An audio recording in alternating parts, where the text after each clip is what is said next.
Ah yes, Christmas. It is impossible to tell one sentence about it that will not seem cliched, so I won't try. Instead, I want to talk about something else today, Christmas and Thomas and Friends.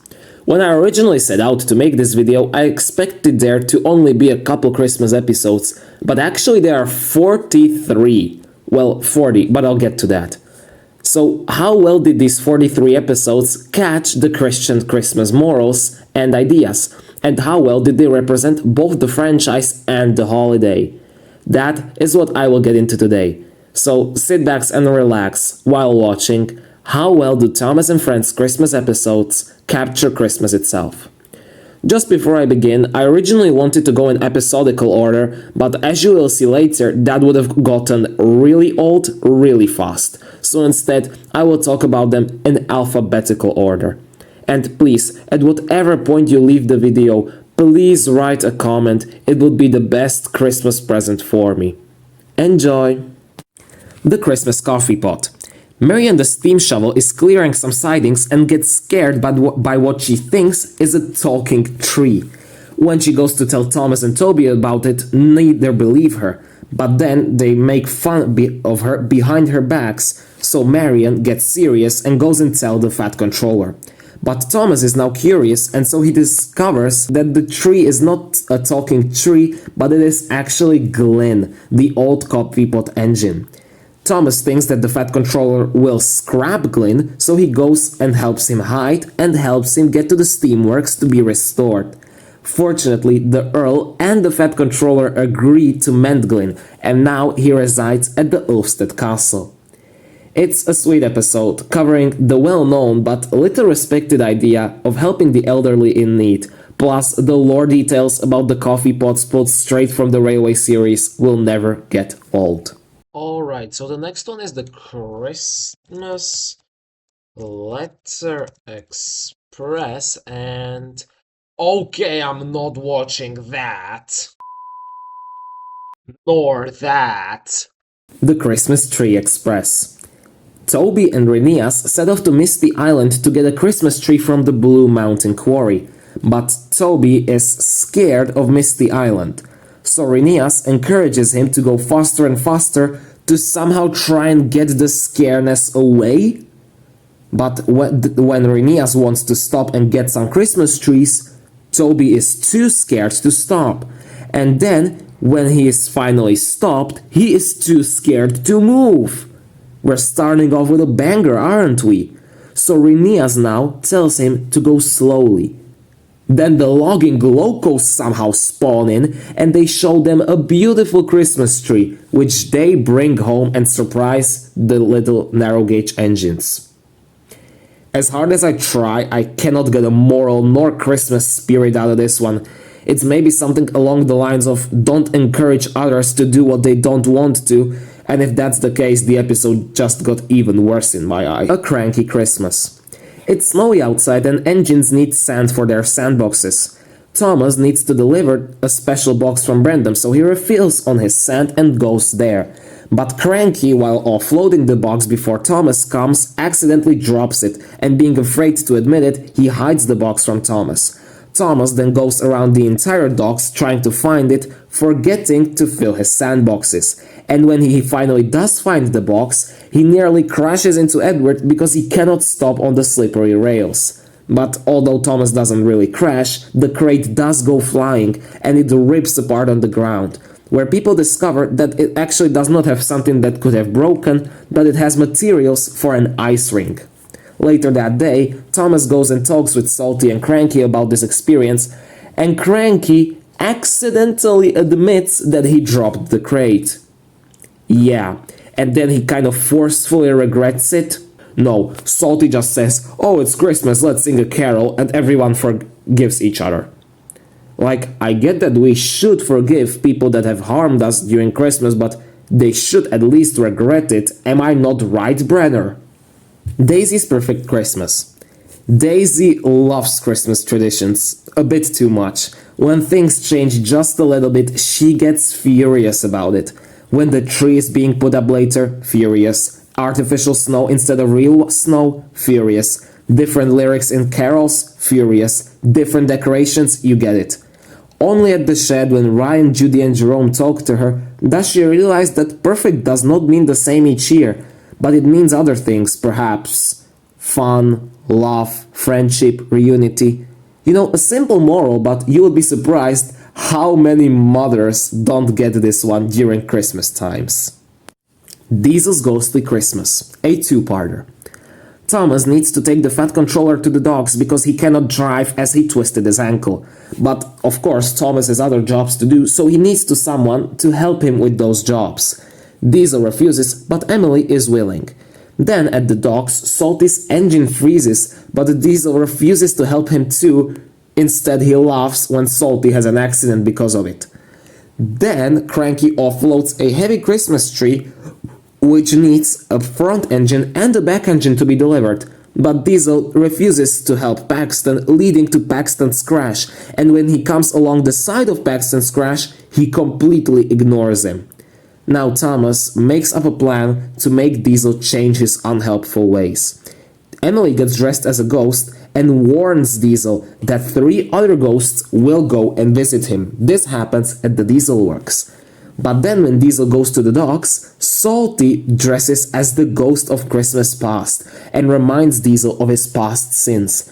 Diesel gets scared of himself and runs away. On the way, he meets Paxton, who is the ghost of Christmas present, and he makes Diesel think about himself and his ways.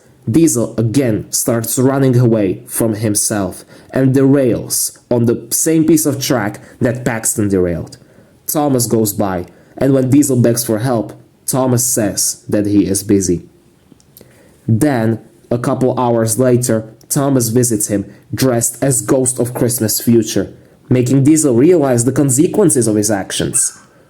Diesel lay there all night, and only after that does Thomas come to his rescue. And now Diesel is suddenly helping to bring Rocky to the rescue center, helping when Thomas forgets to take the Fat Controller to the Earl's party. Diesel is the one taking the Fat Controllers to the Earl party. And then everybody gets reunited, and Diesel finally changes for the better. A great episode. It feels like an actual movie. Every setup is touched upon, and the trilogy of remind you about your past, think about your ways, and realize consequences is the only way to actually change for the better and stay changed for the better. It's a thing that I use myself and I hope others do too. An absolutely great and fun watch. Definitely recommend. Don't Tell Thomas. The engines are preparing a surprise for Thomas, a massive beautiful Christmas tree. But when they don't tell him about it, Thomas feels left out, like, what? Why would you? Then he thinks that everybody rudely laughs at him so that they keep quiet and don't tell him about the surprise.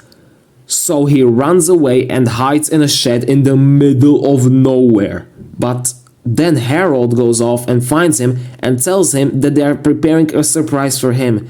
And only then does Thomas realize that they actually weren't being rude. Except Emily, like...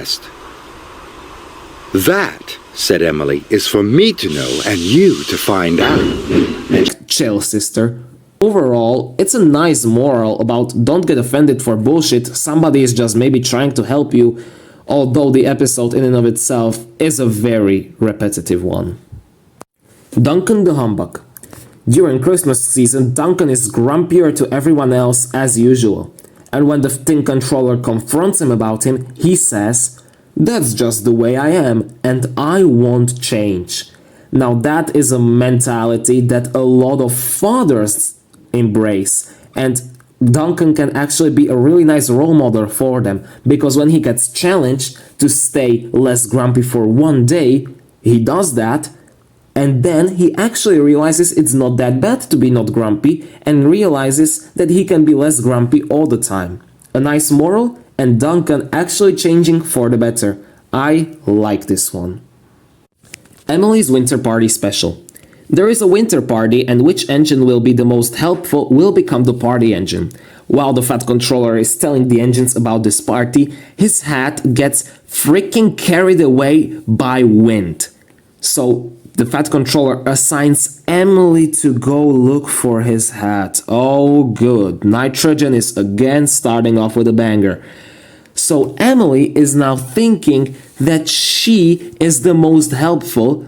So instead of looking for the hat, she goes off telling Thomas, Henry, and Victor about how useful she is and about how helpful she is.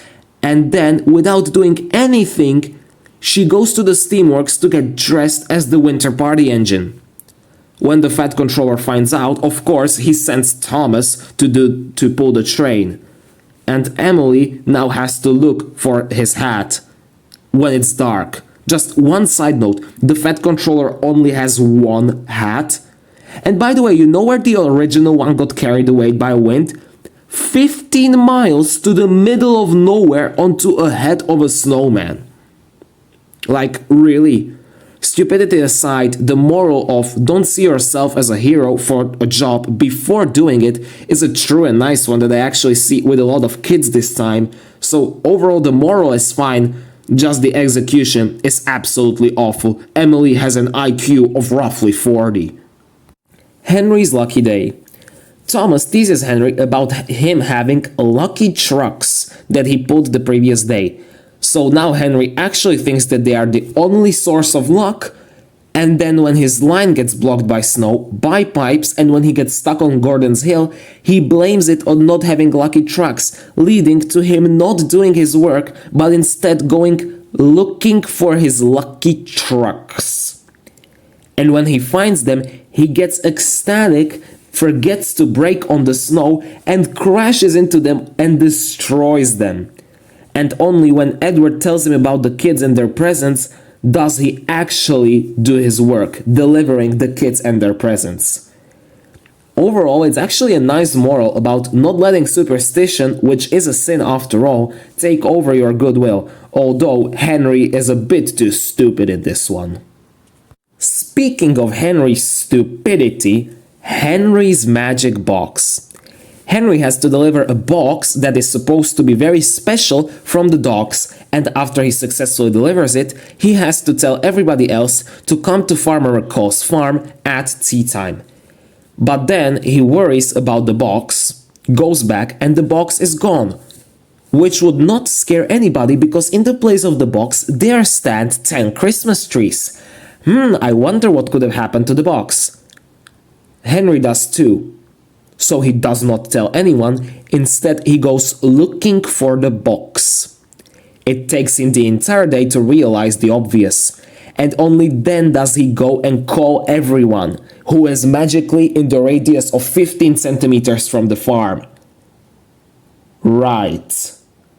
Henry, you worry too much and you're dumb AF. I simply hate this one. Speaking of a stupid and worrying Henry, Ho Ho Snowman. Just the title is awful. Charlie tries to prove to Henry that snow is fun by playing a talking snowman that Henry gets terrified by and hides in the shed. Oh my. And only then the Christmas thing about the episode is revealed. A random Christmas tree in the middle of nowhere.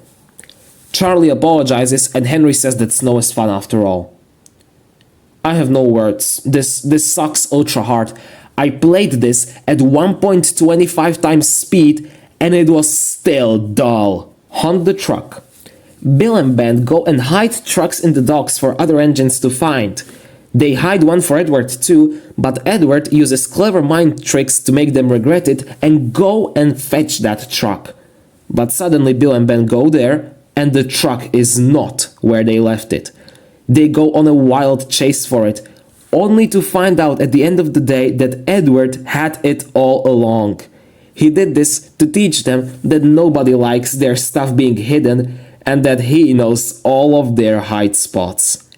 What a lovely Edward episode. He is so in character, the twins are in character. It's a beautiful send-off to him and a nice moral too. A really, really enjoyable watch. It's only snow. Thomas hates his snowplow, but it snowed hard, so he has to take it while delivering a Christmas tree to a snowed under village. However, under the snow, there is a rock which destroys his plow, and Thomas now has to push through the snow with heart and pain. Classic but nice moral. What isn't solved with strength is solved with bigger strength. I mean, if violence doesn't solve your problems, you're not using enough violence. I mean, hard will gets the job done. Kangaroo Christmas. How do I even explain this one? Thomas is in Australia and he is disappointed because there is no snow for Christmas.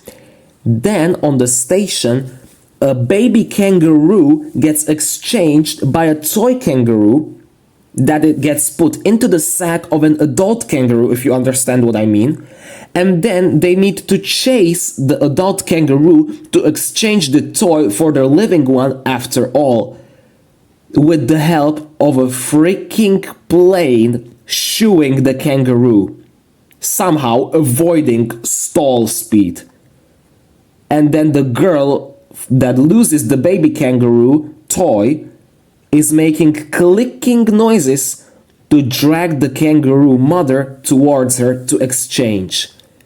And then the moral is stated as spending time with those you love is better than spending time with snow. Unironically, I don't think I would have figured that out.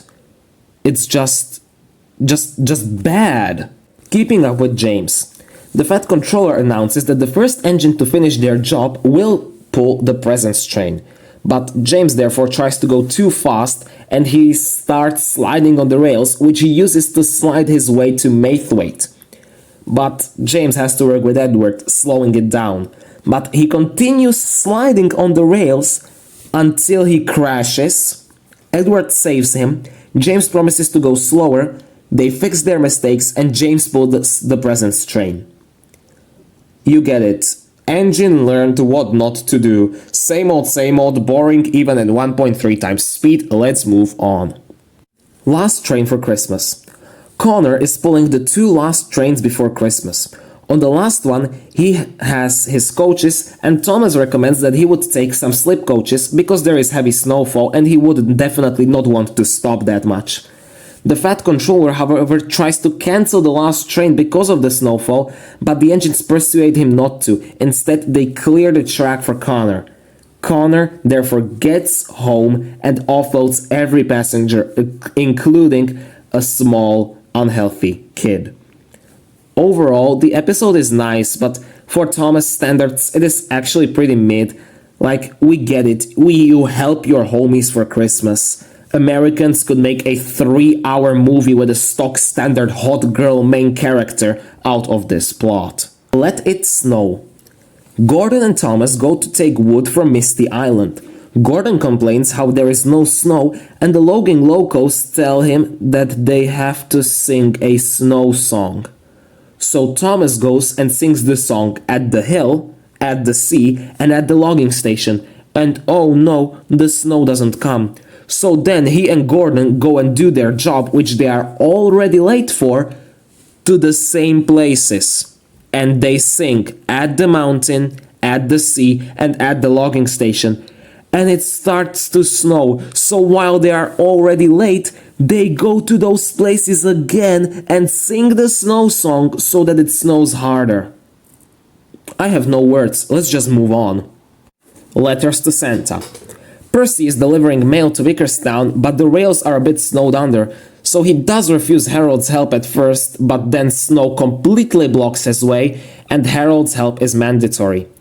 However, Harold himself after that needs help because he runs out of fuel in the heavy snowfall, and Percy goes and looks for him, finds him, returning the favor by bringing some fuel for him.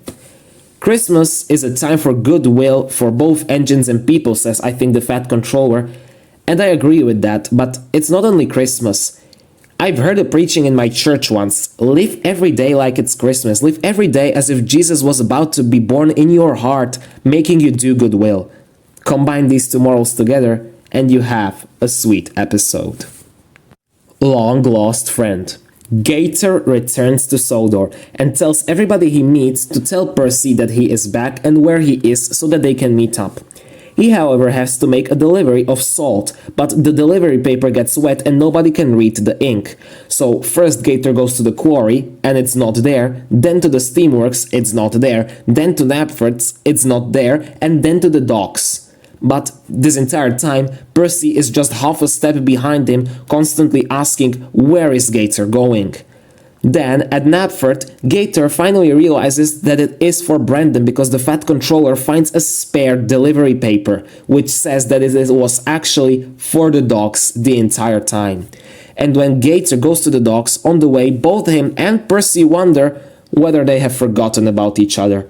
But no, they did not, as when they meet finally at the docks, they are reunited and happy once again.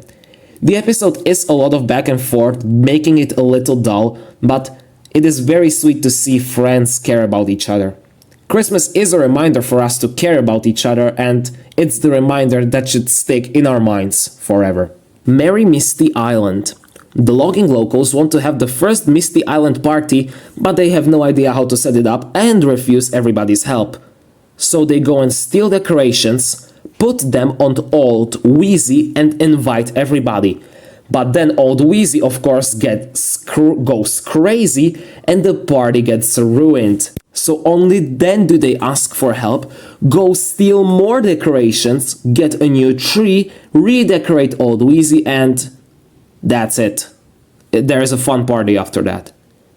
Another nitrogen bomb. Merry Winter Wish.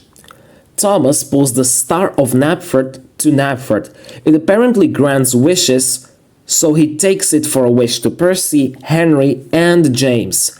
Then, while going down Gordon's Hill, he crashes, the star goes flying like 1,400 miles above the entire island, only to land 15 centimeters from Thomas and break.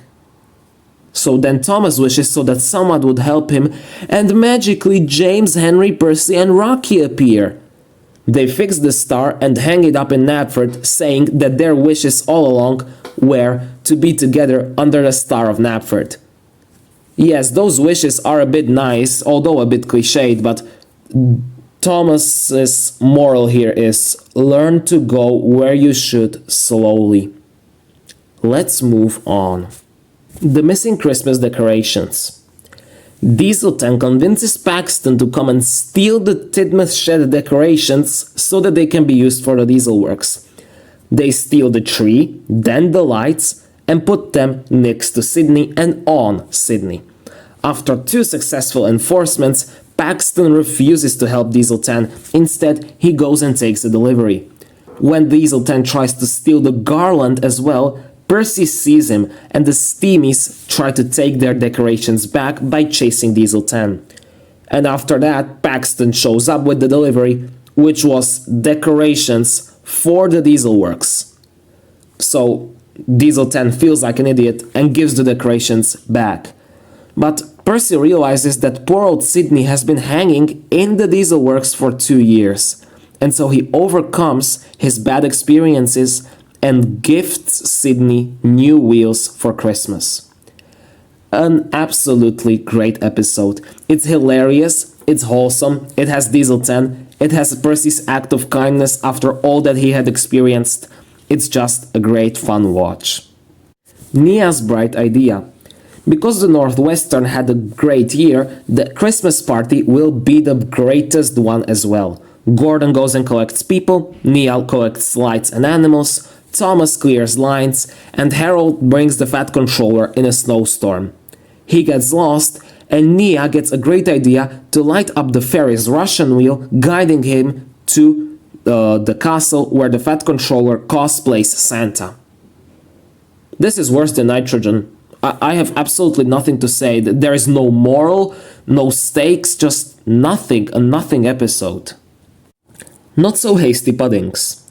Elizabeth says that Thomas cannot be reliable without a snowplow.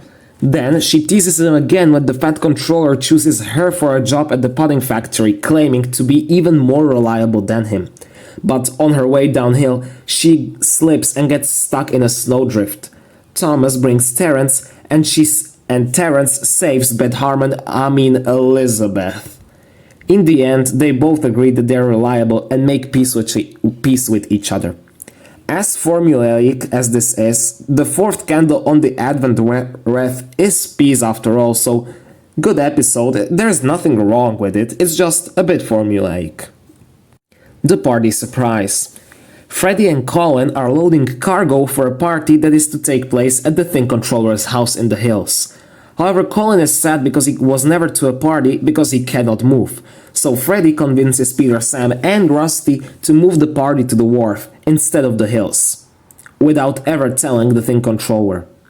But then he does tell the Thing Controller and he actually agrees. The children get transported by Freddy to the wharf and Colin's party is wonderful. This is just Emily's winter party special but 10 times better. Freddy realizes the mistake he made himself, he is being nice and helpful. I unironically like this one. It has a true narrow gauge Christmas feel and nobody is stupid. Percy the Snowman. Thomas is to take the Fat Controller to Tidmouth Town Square. He wants Percy to go with him, but he has to finish his work first, of course. But then each time he goes around Percy, he snows him under with his snowplow. But then Thomas does not realize that it is snowed under Percy, and then he goes looking for him, and then when he does realize, he takes the Fat Controller and the kids to Percy's snowman. If I see one more Nitrogen episode, I'm gonna have a generational crash out. The perfect gift. Percy is sad that Reg's scrapyard isn't specially decorated, so he takes an old Christmas tree to Reg, who hilariously scraps it, being completely happy with the decorations as they are. But Percy still doesn't think them enough and tries to cheer Reg up with a koar, which Reg actually needs to ignore because he is busy with work. So then Percy, without knowing it, gives a gift to Reg, a bunch of scrap that he brings to him. Reg builds a tree out of that old scrap and uses a water turbine as the star. He gives a second one to Percy, who realizes that his perfect Christmas and Reg's perfect Christmas are just the same, but with different materials. A much better episode than Daisy's perfect Christmas, solely for the reason that Percy is not an absolute brick, but actually trying to be nice and helpful. Salty's surprise. Season 16, shit, here we go again. Salty only says to Edward that he needs a good story for Christmas, but Edward thinks it's not enough, so he brings him green paint. But Salty replies with a story that when he was green, nobody could see him.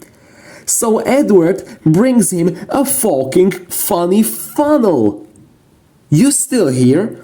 Salty replies with a story. When he got a funny funnel once, like, why did he get a funny funnel before this? It disobeyed the laws of physics and fell to the sea.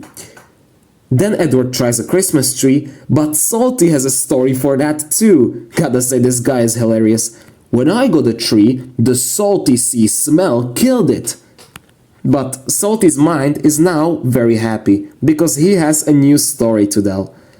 And out of nowhere comes the Fat Controller dressed as Santa Claus to say ho ho ho happy Christmas. Like, what? This is just a 10 times more hilarious perfect gift, and actually for that I love it. I don't know how I managed to love a Nitrogen episode, but I love it. I love how Cranky is just consistently pissed. I love Salty's humor. I love this one. Somehow I love a Nitrogen episode, I convince. Santa's Little Engine. Topham is cosplaying Santa, but he does not want to ride in a sleigh. So he goes to the Steamworks and turns Winston into a sleigh. But of course that is not good enough, so Thomas fetches the actual sleigh, but the Fat Controller is still terrified about reindeers. The sleigh, however, accidentally slides down the mountain of the Ulfstead Castle, and Thomas runs to save the Fat Controller and pull him up. On his travels, he collects a branch, making him look like a reindeer, and when the Earl even gives him a red nose, Thomas is actually a Christmas reindeer and pulls the sleigh into the Ulfstead Castle. What I like most about this episode is that there is no moral forced into here. It's just a funny slice of life story, and I love it for that. Snow Engine. Oliver hates snow, but his brake van Toad thinks it's splendid. On their way, they pass a snowman which always grows bigger each time they pass him again and again. Oliver gets his last job doing, but frozen points divert him onto a siding. He cannot stop on the snow and crashes right into the belly of the snowman. He has to stay there till morning. When children wake up, they actually go and turn Oliver into a snowman. In the end, Oliver loves snow, and Toad has had enough of it. A great slice of life story. Again, no moral, just fun. Wish our Christmases would be the same, don't you? Surprise, surprise. There is a children's party. Wow, haven't seen that before. Percy, Edward, and Stanley all somehow break down, so Thomas pulls them to the steamworks. Victor says that he can fix them all in time, but suddenly he says that he cannot fix them all in time. So Thomas tries to bring the party to the steamworks without telling Victor. So while Victor is full work, he brings Charlie to the steamworks, bumps into him, and breaks him. And when Victor gets mad, he brings Rocky and Christmas trees to the steamworks. But Victor is still mad, so Thomas tells him that he is moving the party there, and suddenly Victor is willing to help and has time to help and has time to fix every engine. Nitrogen episodes, and specifically season 15, suck. I won't bother you. You know what's the worst part? I can tell you this in like 40 seconds, but I had to watch the whole 8-minute 45-second episode with the rhyming dialogue. Terence breaks the ice. Terence is collecting Christmas trees for Thomas, so they remember old teases while they're at it. But after that, the Fed controller realizes that he had forgotten to tell Thomas to bring one more massive tree for Ulstead Castle.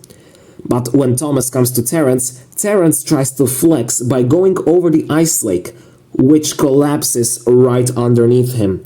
Thomas immediately helps haul Terence out of the sinking water, and who is driving you?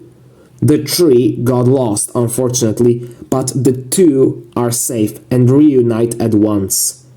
It's definitely the best episode so far. It has got everything. The insane stakes, the old sins coming to bite, putting differences aside, making Thomas and Terence maturing. Oh, it's perfect. The title is awesome too. Break the ice is an idiom used for opening a conversation with a stranger to make new friends/allies.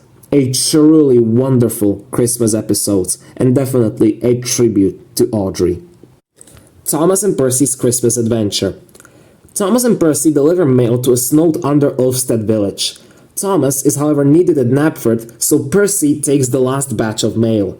But a calamity hits, and there is now a meter of snow. Villagers and their stock are cold and starving. Harold gets called, as well as Thomas and Terence, to come and save the village. Toby comes with hot drinks, and everybody tries to clear the village and save the people. Toby is the last one staying after all the others have left, to bring the villagers down to Tidmouth, where they spent the entire night quietly preparing a surprise, which is a repainted and decorated shed, returning the favor to the engines. A lot of my points from Terence Breaks the Ice stand here: stakes, tone, spirit, but I just want to add model work and music, because it's classic Thomas and they're always godlike. No wonder both of these episodes are written by the same person, Andrew Brenner, but just 25 years apart. Thomas and the Missing Christmas Tree. The Fed controller wants Thomas to fetch a Christmas tree, while Doc looks after Annie and Clarabelle. Thomas, however, on the way gets caught in an avalanche. The twins go and look for him, and when workmen dig him out of the snowdrift, Thomas is finally safe, and he can enjoy the carols he loves. Harold after that comes and brings Father Christmas in him to the engines and to the children. I would just be repeating myself, well, like with the previous two episodes, so I just want to repeat that and add one other point. The score freaking slaps!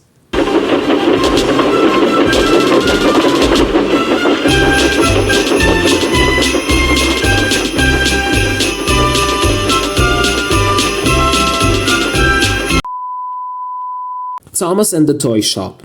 A toy shop is approaching its grand opening during Christmas time, and Thomas is on duty delivering toys. But the last trains for the grand opening were given to Henry and Emily. Thomas is sad, but they both magically break down, so Thomas takes over those jobs, refusing everybody's help because he can do it on his own.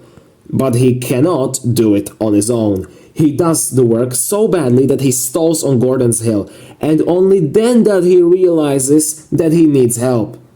And Henry offers him it, and they pull the trains, the shop opens, and everyone is happy.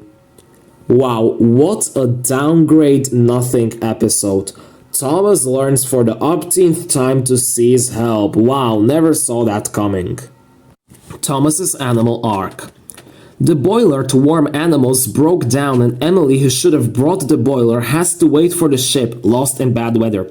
The animals are going to freeze. So Thomas goes to ask the Fat Controller for help. Then there is this scene which got me rolling.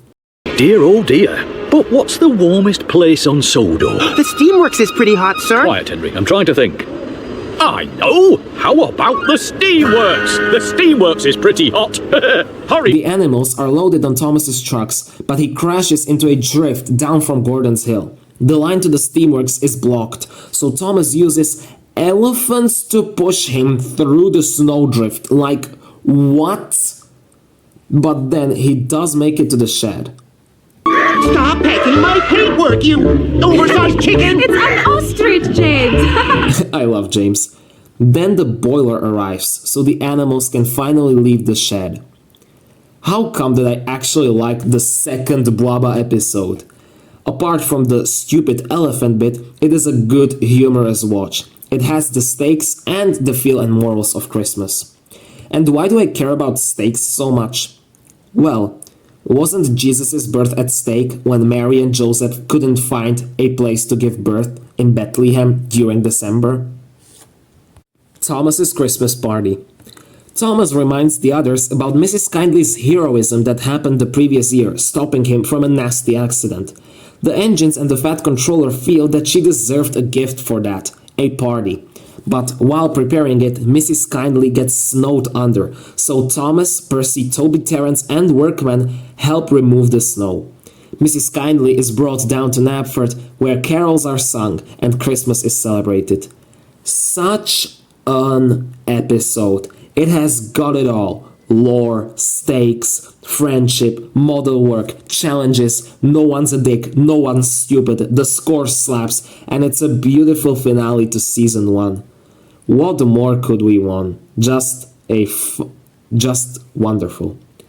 And by the way, a fun fact, this is the only episode of this video I can actually remember watching. I watched this for my differences video, you know, the most successful video on this channel, every difference between the TV series and railway series. So if you'd like to watch that too, yeah, you can. If you like it, you can. Thomas's frosty friend. On his way to Brandon Docks, Thomas sees a helium-filled snowman balloon. And then the snowman starts flying and hooks himself to Thomas's buffers, which Thomas doesn't realize. Thomas then stops at a level crossing and sees the snowman and tells him to go back to the kids and stop following him. Then he takes the snowman to Brandon, and when James asks him, "Why do you have a snowman, Thomas?" he tells the snowman to go back to the kids. Oh my, it's only been 3 minutes!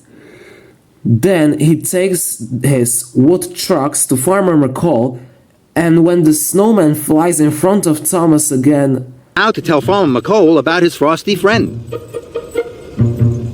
Thomas steamed off as quickly as he could. He hoped the snowman wouldn't follow him. "Thomas!" called Farmer McCall.